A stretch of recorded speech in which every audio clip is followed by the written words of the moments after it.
नमस्कार, आदाब, सत श्री अकाल। डेली क्राइम स्टोरी में आप सबका स्वागत है।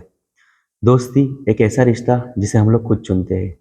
माँ-बाप तो हमें भगवान से मिल जाते हैं, लेकिन दोस्त हम अपने पसंद के रखते हैं। और हमारे साथ होने वाली हर एक छोटी-मोटी बात हम लोग दोस्तों के साथ शेयर करना कभी नहीं भूलते। लेकिन अगर क्या हो, यही दोस्त अगर कुछ पैसों के लिए एक अपने दूसरे दोस्त की जान ले ले या उसको गला काट दे। आज की कहानी भी कुछ इसी तरह है कि शायद आपको दोस्ती में से कहानी सुनने के बाद दोस्ती में से भरोसा उठ जाए। कहानी है बेंगलोर की, बेंगलोर के शरद की। शरद एक मलयाली लड़का था और उसके पापा इनकम टैक्स ऑफिसर में ऑफिसर थे। उसकी एक माँ थी और एक बहन थी। शरद जो बचपन से ही बेंगलोर में रहा है, उसकी पढ़ाई और बचपन बेंगलोर में ही गया। शरद बचपन से ही होशियार था, तो उसका जो सिलेक्शन है वो इंजीनियरिंग कॉलेज में हो जाता है।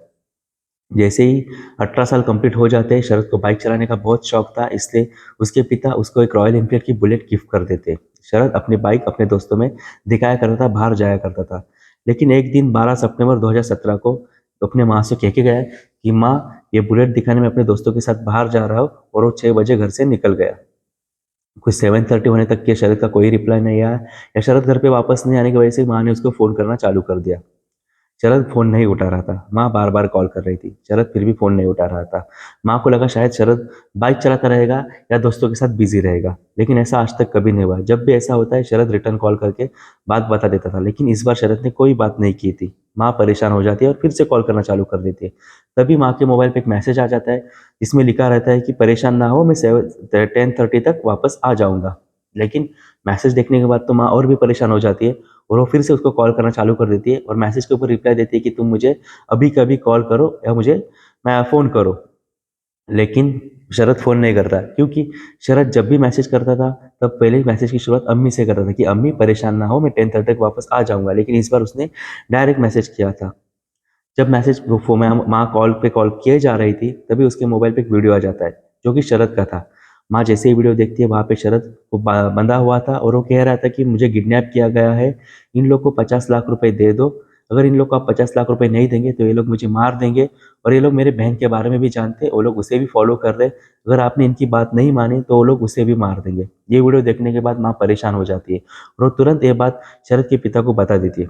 शरद के पिता वीडियो देखते हैं और डिसाइड करते हैं कि ये केस पुलिस स्टेशन में जाएँगे। लेकिन जैसे वो पुलिस स्टेशन के लिए निकलते, उनके मोबाइल पे दूसरा वीडियो आ जाता है कि पुलिस स्टेशन पे ना जाइए, नहीं तो ये लोग मुझे मार देंगे, इनको 50 लाख रुपए दे दीजिए। लेकिन शरद के पिता नहीं सुनते, वो गनभद्री पुलिस स्टेशन में चले जाते हैं। तब उनको तीसरा वीडियो आ जाता है कि उसमें पता जाता है कि ये लोग मुझे टॉर्चर कर रहे हैं, ये लोग टेररिस्ट है, और शरद का मोबाइल स्विच ऑफ हो जाता है। ये लोग एक हाई प्रोफाइल केस था, तो पुलिस भी इन्वेस्टिगेशन में जुड़ जाती है। पुलिस तो पहले शरद के जो दोस्त थे, उनसे इन्वेस्टिगेशन करते हैं, लेकिन उनको कोई क्लू नहीं मिलता है। फिर उनको पता चलता है कि शायद उनके पापा की किसी के साथ दुश्मनी रहेगी, इसलिए ऐसा किया रहेगा, लेकिन पापा कहते हैं कि इनके साथ कोई दुश्मनी नहीं है। एक इनकम टैक्स ऑफिसर के बेटे का किडनैप हुआ था, इसलिए सीबी बैंगलोर मतलब क्राइम ब्रांच बैंगलोर भी इस केस में आ जाती है कुछ एक्सपर्ट के साथ। पहले तो वो डिसाइड कर लेती है कि पहले तो ये वीडियो देखा जाएगा जो शरद ने भेजा हुआ है, शायद वहाँ से कुछ क्लू मिल जाए। वो जो पहला वीडियो भेजा गया था, 50 लाख दे दीजिए, नहीं तो ये लोग मुझे मार देंगे, ये लोग वीडियो चेक करते। तो वीडियो के लास्ट में इनको पता चलता है कि शरद एक सेंटेंस कहता है कि क्या ये ठीक है? इसका मतलब ये होता है कि शरद की जो बॉडी लैंग्वेज है एकदम नॉर्मल है, और उसके सामने जो मोबाइल लेके खड़ा है, वो उसको जानने पहचानने वाला है। तो इनके पुलिस का शक हो जाता है कि जो भी शरद को किडनैप किया हुआ है, वो उसको शायद पहचानने वाला है। तो शरद के पिता के पास फिर से इन्वेस्टिगेशन पहुँच जाते हैं और वो पूछते हैं कि शाह आपके आपके नज़र में कोई ऐसा इंसान है, जो कि जब से शरद गायब हुआ है, वो ज़्यादा ही अफ़सोस दिखा रहा है या हमदर्द दिखा रहा है? शरद के पिता कहते हैं कि जब से शरद गायब हुआ है, हर कोई यही कर रहा है, हमदर्दी दिखा रहा है, अफ़सोस दिखा रहा है। लेकिन सब में से एक नाम है जिसका नाम है विशाल, जो हमारे घर रोज़ आता है और रोज़ शरद के बारे में पूछताछ करता है। अब पुलिस फिर से विशाल को हिरासत में ले लेती है, इन्वेस्टिगेशन के लिए बुला देती है। लेकिन जब इन्वेस्टिगेशन के लिए बुलाया जाता है कि विशाल सब नॉर्मल जवाब दे देता है, और वहाँ पे वो 2 बातें छेड़ देता है। एक पहली बात तो वो कहता है कि जो शरद किसी के साथ पहले झगड़ा हुआ था एक ग्रुप के साथ, और दूसरी बात वो अपना शक जो ड्राइवर रहता है महेंद्र, उनके ऊपर डाल देता है।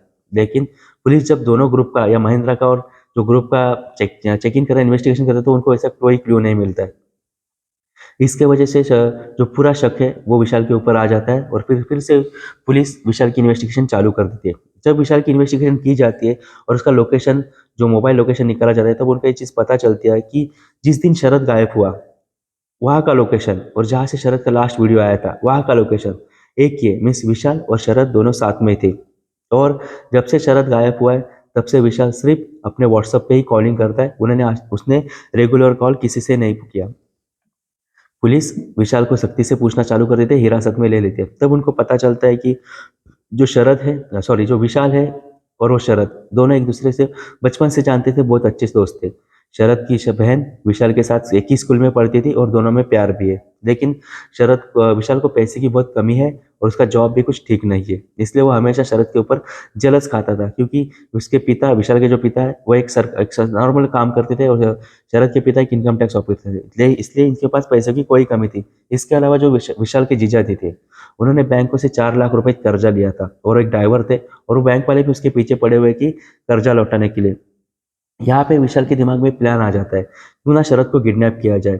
और शरद को अगर किडनैप हो जाता है, क्योंकि बचपन से ही दोनों साथ हैं और विशाल उनके फैमिली को पूरी तरह से जानता है, तो वो समझ जाता है कि शरद के किडनैप होने के बाद उसकी फैमिली पुलिस स्टेशन जाने वाले ही नहीं। तो क्यों ना किडनैप करके 50 लाख रुपए जमा करके पूरा प्रॉब्लम ही सॉल्व किया जाए।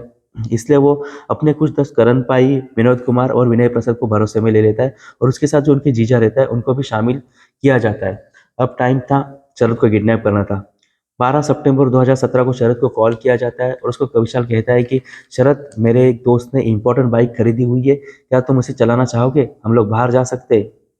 शरद को बाइक का शौक था।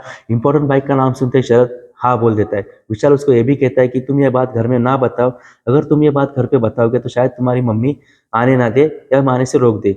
शरद ऐसे ही करता है, अपने माँ को कुछ नहीं पता था। जैसे ही 12 सितंबर 2017 को अपने घर से 6 बजे निकल जाता है। जैसे ही शरद अपने घर से निकलता है, कुछ 20 मिनट जाते ही उसको पकड़ लिया जाता है और एक कार, स्विफ्ट डिजायर कार में डाल दिया जाता है, और उसके मुंह पे काला कपड़ा डाल दिया जाता है और उसको लेके चले जाते हैं। जो पहले वीडियो बनाया था शरद का, वो जबरदस्ती वीडियो शूट किया जाता है और शरद के घर वालों को भेजा जाता है और उसको 50 लाख रुपए की मांग की जाती है। इसके बीच विशाल अपनी जो प्रेमिका है, जो कि शरद की बहन है, उसको पूछता है कि घर में सब कुछ ठीक ठाक है। तो उसकी प्रेमिका उसको बताती है कि भैया का किडनैप हो चुका है और सामने वाले 50 लाख रुपए मांग रहे हैं। विशाल कहता है कि तो घर वालों क्या कर रहे हैं? प्रेमिका कहती है कि घर वाले अब पुलिस स्टेशन जाने वाले। ये सुनते ही विशाल कहता है कि नहीं नहीं, मैं तुमसे थोड़ी देर बाद फोन करता था, और वो शरद से दूसरा वीडियो रिकॉर्ड करता है जहाँ पे वो बताता है कि पुलिस स्टेशन ना जाइए, नहीं तो हमारा ये लोग मुझे मार देंगे। और फिर से वो अपने प्रेमिका को कॉल कर देता है और पूछता है कि क्या वो पुलिस स्टेशन जा रहे हैं? तो ये कहते हैं कि हाँ, वो पुलिस स्टेशन जा चुके हैं। तब विशाल तीसरा वीडियो रिकॉर्ड करता है और वो घर वालों को भेज देता है कि अगर तुम पुलिस स्टेशन, ये लोग टेररिस्ट है, ये लोग मुझे टॉर्चर कर रहे। इससे वो हर वक्त अपने प्रेमिका के साथ बात करते हुए पूरी जानकारी हासिल कर रहा था कि घर में क्या चालू है। विशाल इस बीच किडनैप होने के बाद हर रोज उनके घर पे आता था और जानता था कि क्या ये लोग पुलिस में जा रहे हैं या पुलिस क्या इन्वेस्टिगेशन कर रहे हैं, और उनका भरोसा या हमदर्दी से पूरा ख्याल रख रहा था। विशाल का कहना था कि पुलिस स्टेशन के जाने के बाद साथी पूरे घबरा चुके थे और वो नहीं चाहते थे कि पुलिस यहाँ तक उनके तक पहुंचे। तो विशाल उनको कहता है कि आप शरद को मार दो। साथी कहते हैं कि हम लोग शरद को नहीं मार सकते, हम लोग सिर्फ उसको किडनैप करना था। विशाल कहता है कि अगर तुमने शरद को नहीं मारा तो ये बाहर जाके हम लोग का फिर से प्रॉब्लम खड़ी कर सकता है, या ये यही हमारा नाम पुलिस में बताएगा जिससे हमें जेल हो सकती है, इसलिए इससे पहले उसे मार दो। साथी भी सुन लेते और शरद को उसी रात 11:30 बजे मार दिया जाता है। और जो मारने के बाद रात के करीब 2 बजे नरसी मैया लेक में, जो हरोली करके हरिवलर की नजदीक नरसी मल्ला लेक है, वहां पे जाके उसके बॉडी को डाल दिया जाता है। दूसरे दिन सुबह से वो लोग अपने काम में या अपने रूटीन में लग जाता है। विशाल हर रोज उनके घर में जाता था और आपका पूछताछ करता था। तालाब में डालने के बाद वो हर दिन, उसके जो दोस्त थे, हर दिन तालाब के पास आके चेक करते थे कि क्या बॉडी ऊपर आई हुई है। लेकिन वो देखते हैं कि 5 दिन तक तो बॉडी ऊपर नहीं आई है, लेकिन 5 दिन होने के बाद कुछ 17 सितंबर 2017 को बॉडी ऊपर आ जाती है। ये देखने के बाद वो बॉडी को फिर से बाहर निकालते हैं और इस बार नमक की बोरी और कुछ पत्थरों के साथ बॉडी को फिर से तालाब में डाल देते हैं और वो चले जाते हैं। लेकिन वो फिर से देखते हैं कि 19 सितंबर 2018 को बॉडी फिर से ऊपर आई हुई है। वो सोचते हैं कि अगर बॉडी ऐसे ही ऊपर आती रही तो हम लोग फंस सकते हैं। वो फिर से बॉडी को बाहर निकालते। इस बार बॉडी पूरी तरह से गल चुकी थी, 7 दिन की वजह से बॉडी पूरी तरह से सड़ चुकी थी। फिर भी उसी हालत में वो लोग बॉडी को बाहर निकालते, अपनी स्विफ्ट डिजायर गाड़ी में डालते हैं और वो फिर दूसरे तालाब में चले जाते हैं और वहाँ पे वो बॉडी शरद की फेंक देते हैं। फेंकने के बाद, डालने के बाद कुछ 22 सितंबर, ये सब सुनने के बाद पुलिस इन्वेस्टिगेशन में लग जाती है। विशाल को हिरासत में लिया जाता है और उसके चारों साथी को अरेस्ट किया जाता है। 22 सितंबर की सुबह 10 बजे ही पुलिस जिस तालाब में शरद को फेंका गया था वहां पे चली जाती है और शरद की बॉडी ढूंढने की कोशिश कर देती है। शरद की बॉडी तो नहीं मिलती लेकिन उसके कुछ अवशेष उनको मिल जाते हैं। फिर शरद को जो भी उसके पार्ट मिल जाते हैं वहां का आनंद पालन में उनका अंतिम संस्कार किया जाता है। इससे परिवार पूरे सदमे में आ चुका है।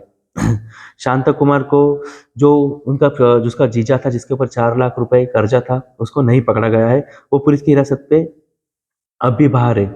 जैसे ही शरद को बॉडी मिल जाती है, अंतिम देह संस्कार हो जाता है, तब वहाँ के जो स्थानीय रिपोर्टर रहते हैं उनका कहना रहता है कि जो शरद की बहन है, उसकी जो सिस्टर है, उसने अपने प्रेमी के साथ मिलकर शरद को किडनैप करवाया। लेकिन पुलिस की इन्वेस्टिगेशन में ये भी बात नहीं आती है, पुलिस भी इस बात को खंडन कर देती है। तो हमने इस कहानी से क्या सीखा?